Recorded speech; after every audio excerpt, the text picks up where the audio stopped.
گل کے جگر میں ہے، جنت میں ہے نا لالاؤ گل کے جگر میں ہے، خوشبو تو دو جہاں کی حلیمہ کے گھر میں ہے۔ جنت میں ہے نا لالاؤ گل کے جگر میں ہے، خوشبو تو دو جہاں کی حلیمہ کے گھر میں ہے۔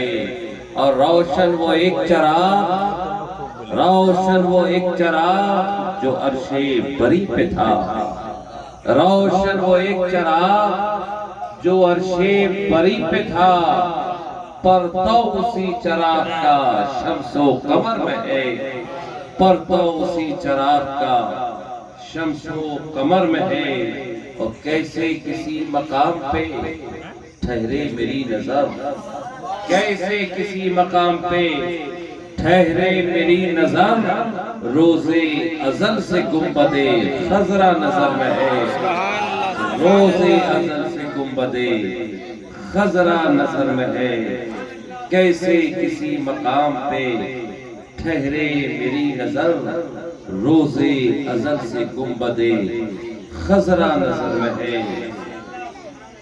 حیران ہے قدسیان فلک میری موت پر، حیران ہے قدسیان فلک میری موت پر، عشق نبی جو ملک عدم کے سفر میں ہے، عشق نبی جو ملک عدم کے سفر میں ہے۔ جنت میں ہے نہ لالاؤ گل کے جگر میں ہے، خوشبو تو دو جہاں کی حلیمہ کے گھر میں ہے۔ بابا سے بلند درود پاک پیش فرمانے، اللہم صلی علی سیدنا و مولانا محمد وعلی آل محمد وبارک وسلم، صلاۃ و سلام دائم علیک یا رسول اللہ صلی اللہ تعالی علیہ وسلم۔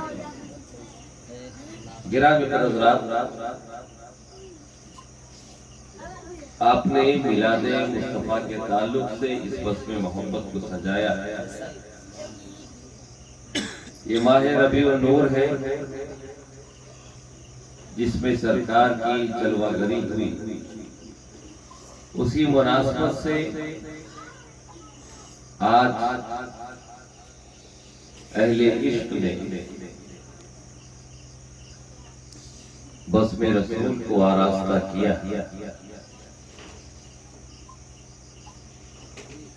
میں نہایت ہی اطمینان و سکون کے ساتھ گفتگو کرنے کی کوشش کروں گا۔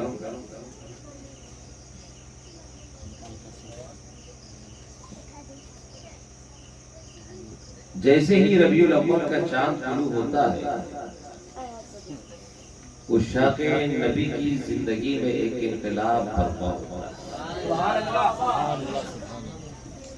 ہے۔ ربیع النور کا چاند طلوع ہوا، عاشق رسول، غلامان رسول، رسول کی آمد کے منتظر نظر آتے ہیں۔ ہر عاشق رسول 12ویں شریف کا منتظر نظر آتا ہے، اس کی تیاری میں لگا ہوا نظر آتا ہے۔ کہیں علاقے سجائے جا رہے ہیں، کہیں مساجد کو منور کیا جا رہا ہے، کہیں درود و سلام کی محفل کا انعقاد ہو رہا ہے، کہیں نعت گوئی ہو رہی ہے، کہیں قرآن خوانی کی محفل سجی ہے۔ علاقوں کو سجائے اور سنوارا جا رہا ہے۔ عاشق رسول اپنے مکانوں پر، اپنے دکانوں میں آمد رسول کی خوشی میں پرچم لگا رہے ہیں، جھنڈے لگا رہے ہیں، علاقوں کو روشن کر رہے ہیں، قمقمے اور بتیاں لگائی جا رہی ہیں، جلوس محمدی کی تیاری ہو رہی ہے۔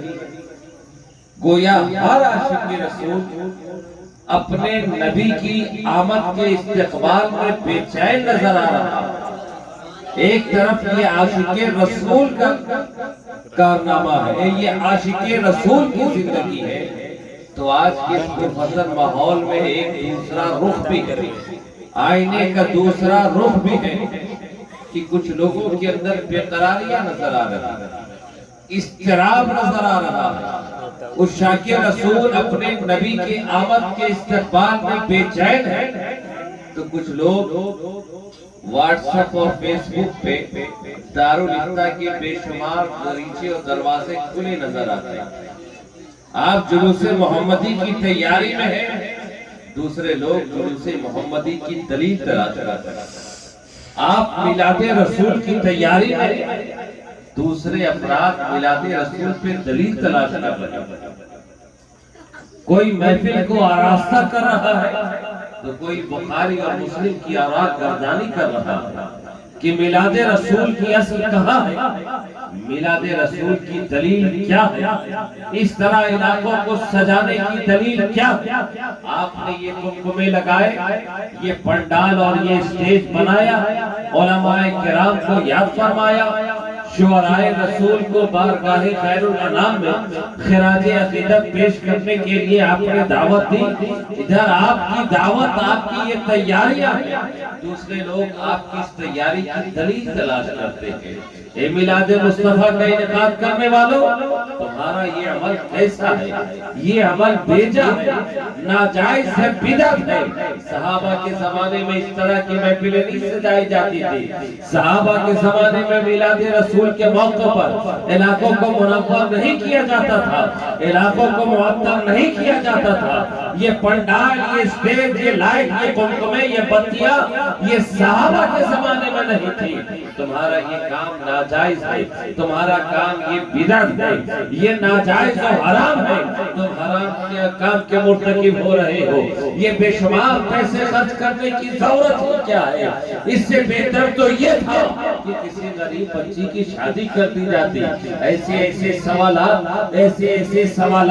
اہل عشق سے پوچھے جا رہے ہیں، اس پہ دلیل تلاش کی جا رہی ہے۔ آپ نہایت اطمینان و سکون کے ساتھ بیٹھے، عزیزان ملت اسلامیہ، میلاد مصطفیٰ پہ دلیل قرآن میں بھی ہے، میلاد مصطفیٰ پر دلیل احادیث میں بھی ہے، بخاری اور مسلم میں بھی ہے، لیکن ضرورت اس بات کی ہے کہ پہلے عشق کی نگاہ سے بخاری کا مطالعہ کیا جائے، محبت کی نگاہ سے مسلم شریف کا مطالعہ کیا جائے۔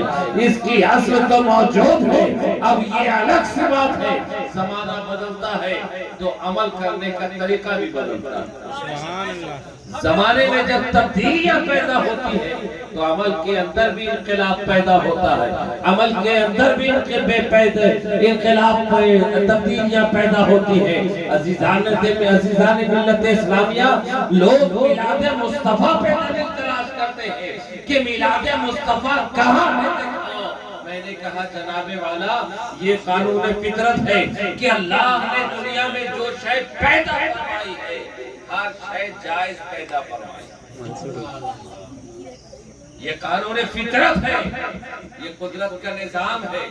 اللہ نے دنیا میں جو چیزیں بھی پیدا فرمائی، تمام چیزیں جائز پیدا فرمائی، جب تک اس پر اللہ اور اس کے رسول کی جانب سے حرمت کا حکم نہ لگے۔ آپ میلاد مصطفیٰ پہ لوگ دلیل تلاش کرتے ہیں نا کہ کہاں لکھا ہے دکھاؤ۔ میرا صرف اتنا سوال ہے کہ لکھا ہوا تو ہر جگہ ہے، منع کہاں کیا ہے یہ تم دکھاؤ۔ لکھا تو قرآن میں بھی ہے، حدیث میں بھی ہے، لیکن منع کہاں فرمایا؟ اللہ کے نبی جب اس دنیا میں آئے، ناجائز کاموں سے منع کرنے کے لیے آئے۔ بڑی ذمہ داری سے بول رہا ہوں، جائز کام کروانے نہیں آئے، ناجائز سے روکنے آئے، حرام سے روکنے آئے۔ اگر کہیں بھی تم صحیح اور حسن لغیرہی، حسن لذاتہی، متفق علیہ بخاری اور مسلم اور صحاح ستہ سے دلیل مانگتے ہو، میں حدیث کی کسی کتاب سے بھی دلیل مانگتا ہوں۔ حدیث کی صحائف اتنا تو رہنے دو، کسی بھی کتب احادیث میں سے کسی بھی کتاب حدیث میں دکھا دو کہ اللہ کے نبی نے میلاد کرنے سے منع فرمایا.